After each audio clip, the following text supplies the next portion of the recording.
일본에는 일본인이라는 사실 그 자체로 자신이 특별하다고 생각하는 사람들이 상당히 많습니다. 상식의 수준을 벗어난 그들만의 4차원적인 애국 방식은 종종 전 세계적으로 큰 웃음을 주기도 하는데요. 세계에서 거의 유일하다고 볼 수 있는 한국, 유럽, 미국 등을 깎아내리며 자국을 찬양하는 서적이 베스트셀러에 올라있는 것은 이미 유명한 사실입니다. 작년에는 일본 TBS 방송에서 일본이 코로나 확진자가 적은 이유가 일본어의 발음이 다른 언어보다 침이 덜 튀어서 코로나로부터 안전한 우수한 언어라고 하며 조롱거리가 되었죠. 한술 더 떠 다른 요인으로 일본인만의 특성을 거론하며 주요 언론인 요미우리 신문에서조차 일본의 낮은 코로나 확진 수에 대해 일본인의 높은 마스크 사용률과 의료 시스템의 차이 외에도 지역 집단, 민족에 의한 유전적 요소가 배경에 있다고 관측된다고 보도했습니다. 2018년 4월 3일 방영된 TBS의 메이드 인 재팬 중 일본의 자동문 택시를 보고 감탄하는 칠레인들에 대한 방송도 가관인데요. 일본의 택시 자동문이 칠레의 첫 상륙, 첫 체험, 이것이 메이드 인 재팬이다. 라는 제목과 함께 남녀노소 골고루 분포된 외국인들이 오버액션을 취하는 장면은 일본인들조차 수치심에 손에 땀을 쥐게 만드는 전설의 방송으로 불립니다. 그럼에도 불구하고 방송의 특성상 시청률이 안 나온다면 종영을 해야 할 텐데 이런 프로그램이 계속 범람한다는 것은 상당수의 일본인들이 그런 프로그램을 즐겨본다는 것을 의미합니다. 최근에는 아예 일본에서 태어나서 다행이다라는 제목의 가요까지 나오며 자국에 대한 지극한 애정을 어필하고 있는데요. 이 곡에서는 일본에서 태어나서 다행인 이유로 사계절이 뚜렷하다는 것을 뽐내고 있습니다. 사계절도 있고 사람들도 친절하고 택시에 자동문도 달려있고 일본어를 사용하면 코로나에 안 걸린다니 일본이 지상낙원이라는 것을 인정할 수밖에 없겠는데요. 거기에 일본에서 최근 일본인들만이 가졌다는 신의 유전자가 인기를 모으고 있습니다. 유튜브에 일본인의 유전자로 검색만 해도 이와 관련된 최근 영상들을 줄줄이 확인할 수 있는데요. 그 내용들은 일본인이 인류의 조상이다부터 시작해서 신의 후손이다까지 갑니다. 갈 때까지 가버린 그들의 자의식과 행에 질릴 대로 질려버린 세계인들 사이에서 과거 대만의 한 방송에서 일본인 패널이 신의 유전자에 대해 자랑하다 한국인 패널에게 참교육을 당한 사건이 사이다라고 화제가 되고 있는데요.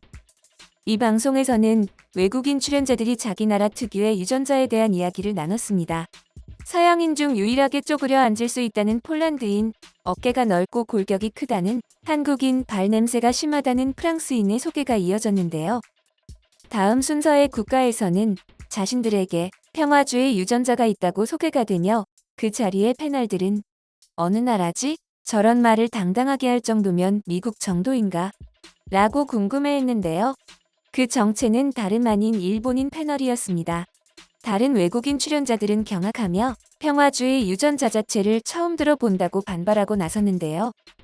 이에 일본인 출연자는 일본인만 가지고 있는 YAP라는 유전자가 있다. 고대 일본 조몬인으로부터 나온 유전자인데 서로 충돌하고 싸우는 것을 싫어하는 유전자라고 한다라고 밝혔습니다. 앞서 언급한 최근 신의 유전자라고 각광받고 있는 유전자의 이름 또한 YAP 유전자인 것을 보면 일본인들의 유전자는 본인 좋을 대로 해석해도 되는 편리한 유전자인 모양입니다. 아무튼 일본인 패널이 일본이 평화주의 유전자를 가진 것이 명백하지 않냐며 당당한 모습을 보여 외국인들이 어이없어하고 있을 때 한국인 패널이 통쾌한 발언을 날렸습니다. 그런 나라가 세계대전을 일으키나? 라며 2차 세계대전 말이다라고 확인사살까지 했습니다.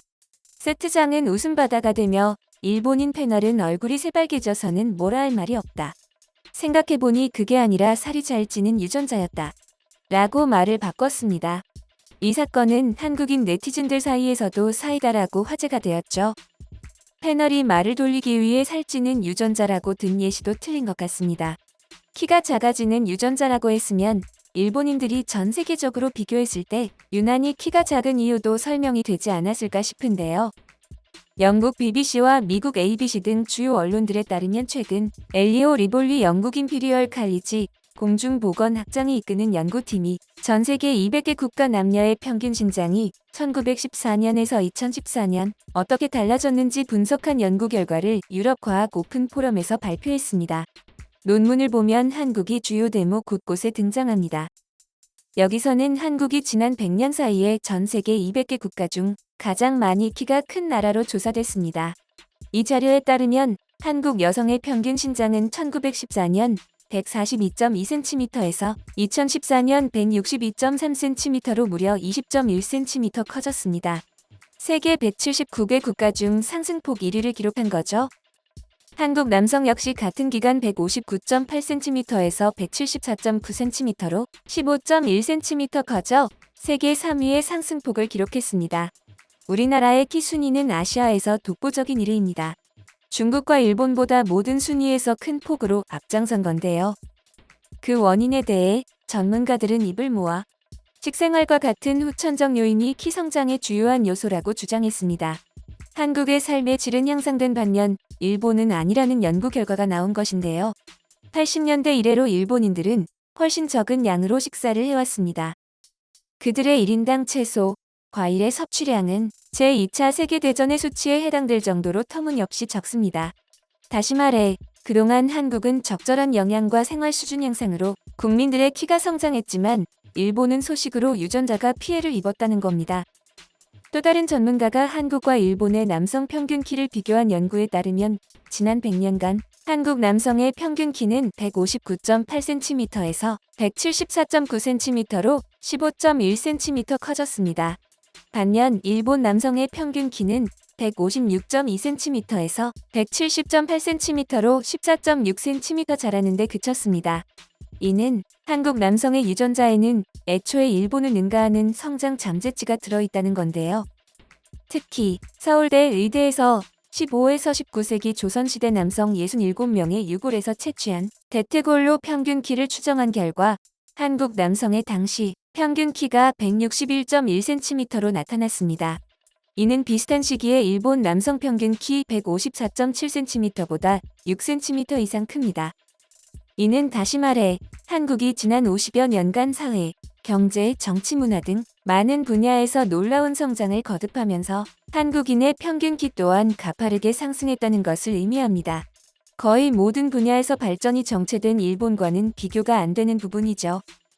요즘 한국인의 체격에 대해서는 미국인들까지도 혀를 내두를 정도입니다. 미국의 사이트 레딧에서 한 외국인이 쓴 한국에 다녀온 후기를 보면 알 수 있는데요. 그는 최근 한국에 방문했는데 청소년들의 키가 너무 커서 깜짝 놀랐다. 나는 내가 키가 크다고 생각했는데 아주 많은 사람들이 나와 키가 비슷하거나 오히려 조금 더 컸다. 성인뿐 아니라 모두가 그랬다. 한국 학생들이 미네소타에서 본 학생들보다 훨씬 컸다. 라며 한국인의 키에 대해 적지 않게 놀란 모습을 보여주었습니다. 일본의 박사 모리히로 씨는 한국인이 일본보다 크다는 것을 인정할 수 없다며 일본인들이 키가 크다는 것을 증명하기 위해 연구에 연구를 거듭했는데요. 결국 두 손 두 발 다 들고 왜 한국인이 일본인보다 키가 더 큰 걸까? 라는 주제로 무려 24페이지의 논문을 작성하기도 했습니다. 논문에서 그는 한국인들 키의 성장 속도가 눈부시다라고 인정하며 일본의 키 성장 속도와 비교에 들어갔습니다.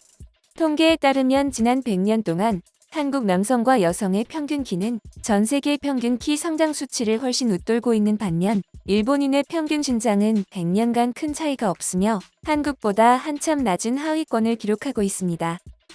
모리히로 씨는 한국인의 키가 커지고 있는 요인을 유전적, 환경적 요인 등으로 분석하며 일본인들도 키가 커지고 싶다면 비슷한 인종인 한국인의 식습관과 생활 습관을 따라해야 한다고 일갈하기도 했습니다.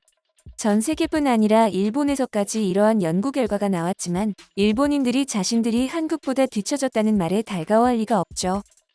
같은 동양인이지만 평균 신장이 5cm 이상 차이가 나기 때문에 부러움과 열등감을 나타낼 수밖에 없는 것입니다. 관련 소식의 일본인 반응을 잠시 살펴보겠습니다. 추운 지방의 사람이 키가 큰 듯. 일본도 동북지방 사람들은 키가 크다. 일본은 키랑 외모에 그렇게 신경 쓰지 않아. 한국인들이 외모에 너무 신경 써서 이런 거나 따지고 있는 거지. 한국인한테는 러시아인이랑 몽골인의 피가 섞여서 그래. 일본처럼 순혈이 아닌 거지. 영양 환경으로 보자면 일식 쪽이 건강식이라 생각합니다. 일본인들은 대체로 실제 사실은 건너뛰고 어떻게 해서든 자신들이 한국보다 우월하다는 것을 표현하기에 여념이 없었습니다. 과학적 사실보단 뇌피셜을 진짜로 믿는 그들이 앞으로도 계속 자신들의 신념을 지켜나가길 바랍니다.